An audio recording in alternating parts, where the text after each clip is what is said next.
Welcome to Real Herbalism Radio, show 243, recorded at Big Dog Studio in Eugene, Oregon. Today's show is made possible by, you know what I hate? I hate going and clicking on the search engine and entering terms in and finding all these big companies that own all the search terms. Fact is, you can get it there. You can get your company there in a different way. MudPod Design can help you out. See them for SEO services at mudpoddesign.com. Now, here are your hosts. I'm Candace Hunter. And I'm Patrick Hunter. And welcome to Real Herbalism Radio. Hey, Patrick. You always ask me that, like I'm supposed to follow it with something. You know, you always leave me. It's like, why don't you just start jumping into it? Have you been taking care of business? I'm not going to sing that song. Every day? Don't do it. Taking care of business? No, don't do it. No. Oh, it's such a good song. No, it isn't. I love that song. It's so overplayed, and now it's stuck in my head. Now I got to, okay, the only way to get it out of my head is by Menon. Okay, now it's gone. Well, we're going to be talking about taking care of business. Well, we are, but not in a musical way. I'm always thinking music. Right. Well, one of the things that you know with Katja and Ryn that we talked about was that one of their models for business is not smiting your enemies and smiting your competition, but being cooperative amongst that. Yeah. Right. Yeah. And one of the things that I've discovered. Oh, not discovered, but something that we talk about in one of one of my networking groups, which is something that I would recommend if you're in business. You should be in a BNI group. Yeah, you should be in a networking group. Is what we it's a word kind of I can't remember the name what they call these types of words that are a combination of two words to make another word. But fake word. No, there's a term called it's a coopetition.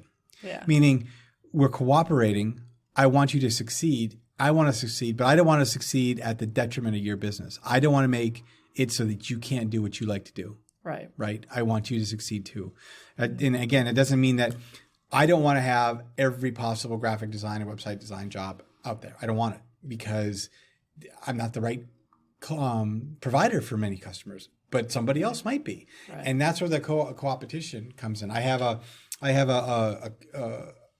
friend, a networking partner who does what I do, and we share resources.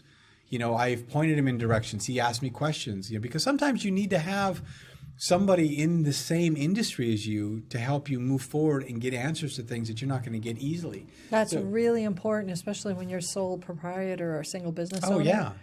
When, even like in herbalism, let's say you're an herbal product maker and you're doing your thing and that's great. If you don't know any other herbal product makers, then you're going to keep doing your thing.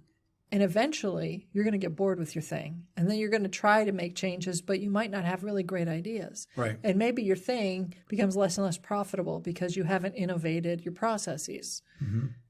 If you have other product makers that you're friends with and you all talk with each other about your processes, about your business, about whatever, you'll also, all of you will benefit because you'll give each other tips and ideas. You'll inspire each other. Right. You'll cause each other to say, oh, hey, I want to learn more about this avenue. I hadn't even thought about that before. Right. And that ultimately makes all of you better practitioners. And it works that way across all businesses. Mm-hmm. It does. And that's important. Just like, having a business plan. And I'm not necessarily talking about, the 5 or 10 page business plan that you would write up for a banker to get a loan because they have a set things. And I've never been good at those. No, you've never done them. Oh, I've tried doing them a few times and I just don't understand how you can make up numbers 5 years in the future.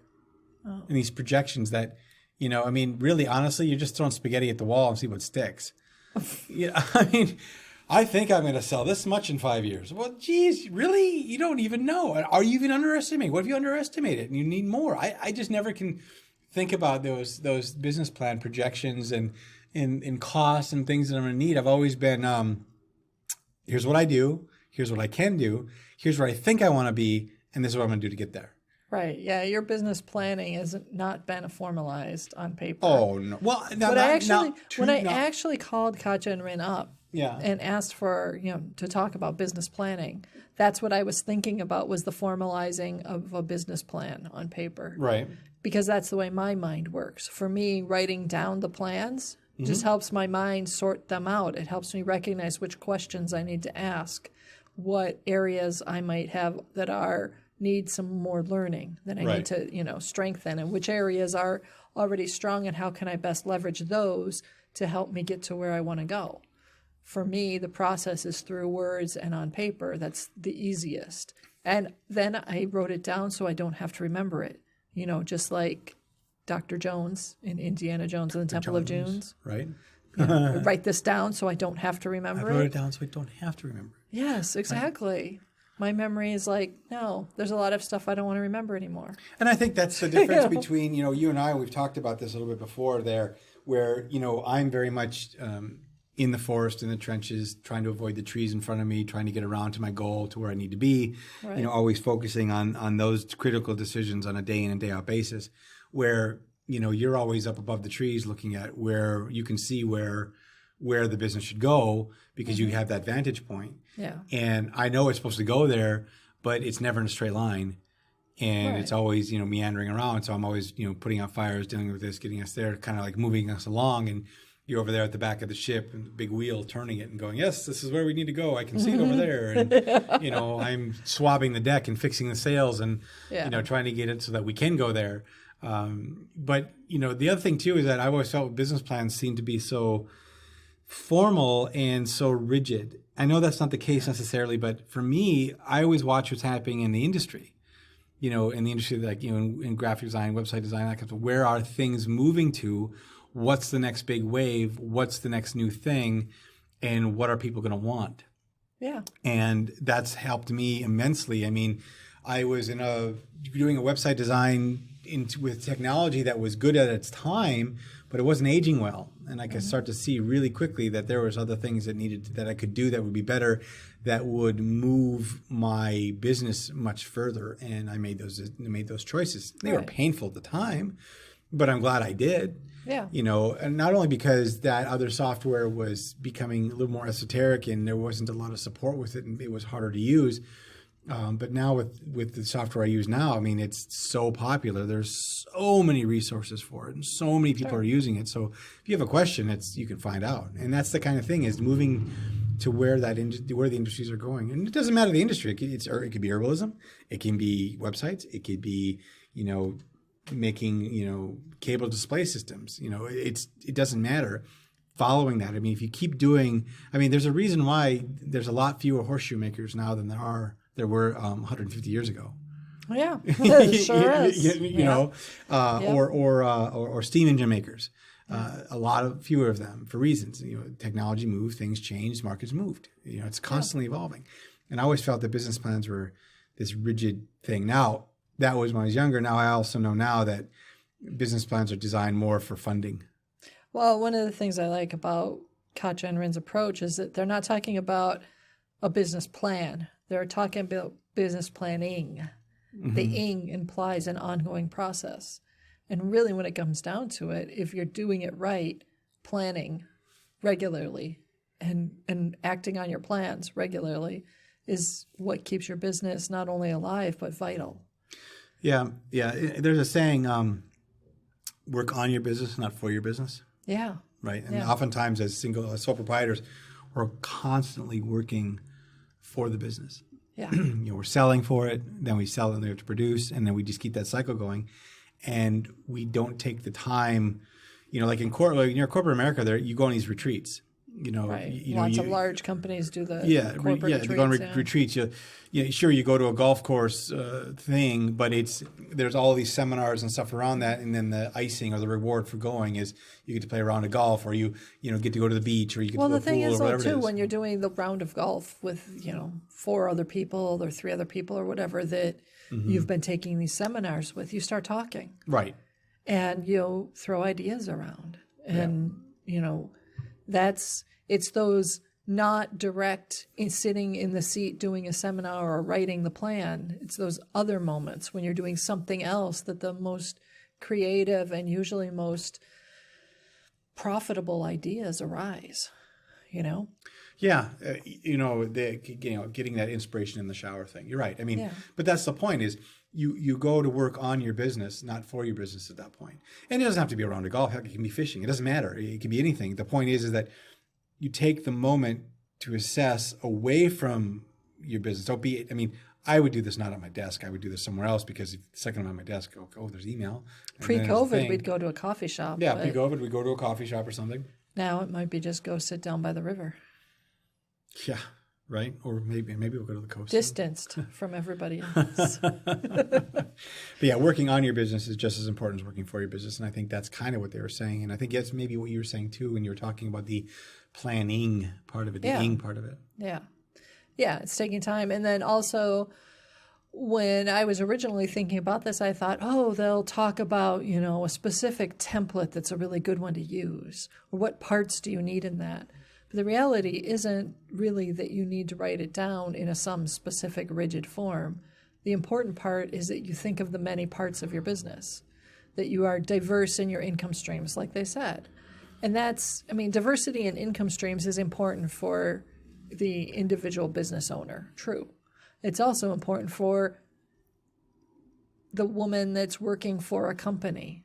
She might have that income, and that income from the company is going to be her primary thing. And maybe she doesn't have other income streams, but she needs diversity in her life. And if you stop thinking about income as only the money, and you start thinking about it as that which feeds you, maybe she's working for a company, but she's got a side hustle as an herbalist, and she trades herbal medicine on a farm for herbal consultation with the farmer. Right. That's a side hustle, and that is a diversity of income. And from that, she's gaining actually probably quite a bit more than if the farmer was just paying her, you know? So diversity of income, diversity in life in general is like a survival skill. We need to be diverse. And we've been talking about that for quite a while. I know the term side hustle is the popular vernacular for that, but generally speaking, if I had one source of income for Mud Pot Design House, we would have not been able to weather multiple economic changes for the last 16 years. Right. Okay. So for those of us who don't know, what is a side hustle, Patrick? It's a job or a small business that you run on the side being the side part. And that's the part where you make a little extra cash for you, your family, for whatever you need. Like for instance, take the woman that works at corporate America. Let's say she's an accountant. Okay. And that's what she does for that business. The day job. But she really, really likes to make vinyl graphics and put them on hats and shirts. She really likes to do herbal consultation. Oh, That's okay. what we said. Oh, okay. So she's went to the schooling. She's got her stuff. She wants to do her thing. And so what she does is on weekends and evenings, she'll do that business. Right. That's her side hustle. She begins she's got this farmer friend who's growing some herbs, and she can get herbs from the farmer in trade for consultations. Right. To help so the she's farmer getting these with great whatever. Herbs, yeah. and she's honing her skills, and then the farmer tells his or her neighbor, hey, there's a great herbalist here. Right. And then the neighbor says, well, what do you charge? And now you've got a side hustle. Right. Now you've got a business, side hustle. And it may never outstrip your main job. Or it might. Or sometimes it does. You just never know. And I know people that, especially through COVID, their side hustle has helped them and survived. Kept them alive and running. Yeah. Because unemployment insurance didn't kick in for quite a few weeks. All this stuff didn't happen that it was supposed to happen. And that was, they were able to make ends meet with their side hustle. Yeah. And there's lots of different ways to approach that, but yeah. So that's a side hustle. Side hustle. Sorry. I just thought everybody knew about that. So when Katja and Ryn were talking about, much of what they talked about was really, to me, approaching herbalism as your career. And it may start off as your side hustle because, as they said, oftentimes when we want to begin a new business or a new career, we have to stick with the old one a while longer.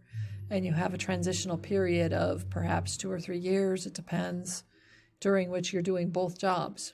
You're doing your big career and you're doing your side hustle. Oh, yeah. And eventually your side hustle, if you're planning, and that's where the power of business planning is really useful.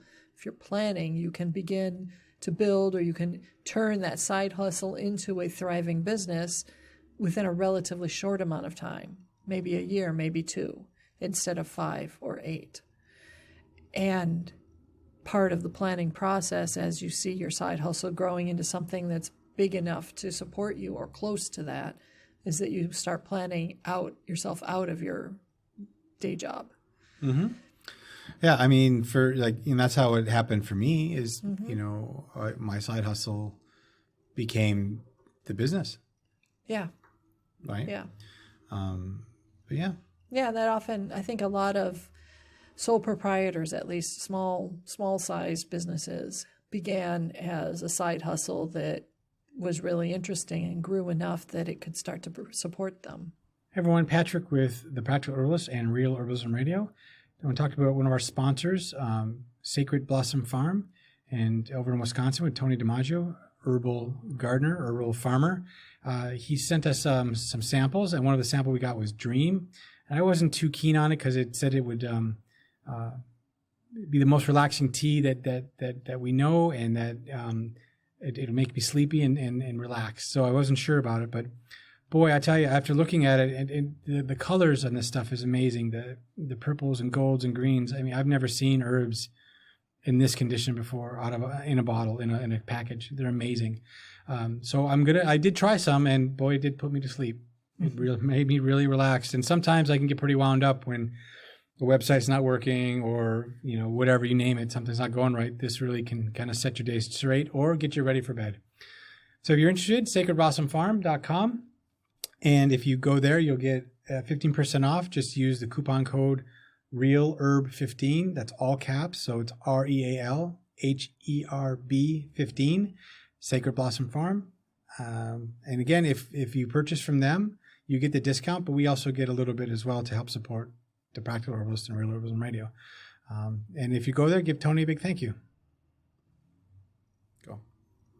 One of the challenges when you're doing the side hustle and trying to make that transition, though, is when you hit that point where your side hustle requires as much from you as your day job, but you only have so many hours in the day, any given day. Right. You still got to sleep. You have to take care of yourself, right? Mm-hmm. And that's the point where you have to start looking seriously at not only the transitioning out of the career or the day job, but also how can you most effectively cover all the bases for your side hustle, your quickly growing side hustle, hopefully quickly growing, but whatever pace it's at, your growing side hustle. And that's the one where I think, well, there are parts of the business that it might make sense for you to hire out, like your bookkeeping. If you're an herbalist, maybe bookkeeping isn't the place you really want to spend your time. Right. Looking for ways to hire out comes back to that whole community-oriented thinking. Right. Well, and that's important because, what I've always said to ask people is like, well, do you want to be a bookkeeper or do you want to be an herbalist? Right. Yeah. I know there's a point in your business or your side hustle where you kind of have to do everything because there's not enough money coming in to make sense for it to be out there. Right. Right. But like you said, once you start to get that point, you're like, okay, I can't keep doing this because I'm not. Those extracurriculars, I'll call them, like bookkeeping, marketing, and that kind of stuff, start to rob your time from the thing you like to do. Right. Yeah. And if you like to do, herbal consulting and herbalism and making tinctures and making that stuff, you should do that. That's the thing you love to do. That should be your primary. Right. So the moment that you're making enough to be able to keep doing that fun stuff, that's when you hire out the bookkeeping because who likes that? Yeah. It's one of those things that's a fine balance. I mean, even let's say you're done with the day job and your business is supporting you 100%. And you're doing well at it, well enough that you can start hiring people to help you with things. Right. I grew up, or I came from the age of the Joseph Campbell, follow your bliss. That's what you're supposed to do. Your bliss will, if you follow your bliss, then it'll all the payoffs will come. Right. And you'll have a roof over your head, and it'll be good. And I can tell you that not only I, but many, many, many, many people I've known tried to follow their bliss and found that in fact nobody wants to pay them enough living wage to do certain types of work. Yes, we have a very different value system here now for what things are worth. So you may follow your bliss is making pottery. Yeah. And you love that. That's your thing. Right. But it doesn't mean your entire career or job is going to be just in the studio making the pottery. No, I know how many people that are potters, and ceramicists. that have to do, before COVID, all the weekend shows, Yeah. all the art fairs, Yeah. and they're the person that's there. So, they have to spend all of their, at least a good portion of the year hawking their wares. Right. In order to give enough money so that they can, during the off season, do their thing. Yeah. That's one of the challenges of being in business for yourself. If you decide to go do a career, you're doing a job for a company, you're getting paid to do the thing that you do, like herbal product making. That's what you do. You're doing that. You're going to this big company and you're making herbal products. You're making the products the company tells you to make. You don't have the choice usually to make the ones you want to make for whatever reason you might want to make them. You have to do what the company wants because the company has other people who have studied the market, other people who have talked to clients and companies that they're selling to, other people who've done all the research and analyzed the numbers and decided what is most profitable. Mm-hmm. You have to do what they asked you to do, so you lose some of your creativity. On the other hand, you're not doing bookkeeping. You're not figuring out how to market those products. You're not going to shows to tell everybody about how great those products are. And you're probably not going to be spending your time doing podcasts and other things to get the word out about the products. Mm-hmm. If you're an independent business owner, you get to make whatever products you want to make. You get to do all the decision making there. You have freedom, a lot of creative freedom, and it's great. But if you only make products and make the products you want, and that's your bliss and that's all you do, then you're going to have a problem when the taxes are due, and you're going to have a problem when the bank tells you didn't reconcile last month and you probably should have because now you're in the red and you've just spent a ton of money on bounced check fees or whatever. Mm-hmm. You're going to lose your audience because you're not talking to them regularly and you're not making the appearances you need to make. And you're probably not also going to be out there selling them. You may not be shipping and packaging. Yep. Are you sourcing all the materials you need? I mean, the person that works at the company making herbal products doesn't have to say, where's the best price for the little brown bottles that I need? Right. Somebody else does Somebody else does that because the big companies have people that are devoted to finding the best price for the little brown bottles and all the other various types of packaging and everything. Buyers. Yeah, exactly. And there's probably more than one of them in that big company. Inventory procurement specialist. Yes. So following your bliss doesn't mean ignoring everything else. And when you're an independent business owner, it's really, really, really important, at least in my experience, to recognize what are the skills that you have, but also what are the skills that you have that you love doing. There's a difference between, hey, I know how to organize things and put them in boxes, so therefore I could do bookkeeping. Mm-hmm. And I've learned how to do bookkeeping because it's been required and I didn't have the money to pay someone. And, I love putting boxes, all the numbers in the boxes and sorting out the data. And I really love entering it in. I feel satisfaction when I do that. Right. That's a big difference between those two. Both people might be equally skilled, but one of them loves doing that. Right. The other does not. If you're following your bliss, you recognize the importance of being able to sort all those numbers and that data. You know how important it is when it's time to fill out your tax forms, that you've got good bookkeeping done. And you know how important it is to do the tax form right. Mm-hmm. Perhaps that would be a good area if you don't happen to love that type of record keeping and understanding tax law. That's a good area to hire out. Yes. But recognizing whether or not it's something that you love and choosing to spend your personal energy and time on it is important. Maybe you love making the products, but you don't love labeling the products. Maybe you don't really want to be the graphic designer who comes up with the labels. These pieces of information have to be on the label for every one of your products. Right. And because you are a small enough business that you're going to do the research yourself, and you actually don't mind doing the GMP research to make sure that you're using the right language and you're not using any words that are illegal or suggest that you're practicing medicine without a license. So you do that yourself because you actually like that. That's blissful for you. But you don't really want to decide what color the label is going to be or what imagery might be on it. You're not even sure that you actually want to name the product because that creative part of it isn't really creative. That's drudgery for you. Mm-hmm. Finding your bliss and knowing that, and then finding a graphic designer or another herbalist that might want to trade skills Right. for it is key For sure. to keeping yourself thriving within your own business.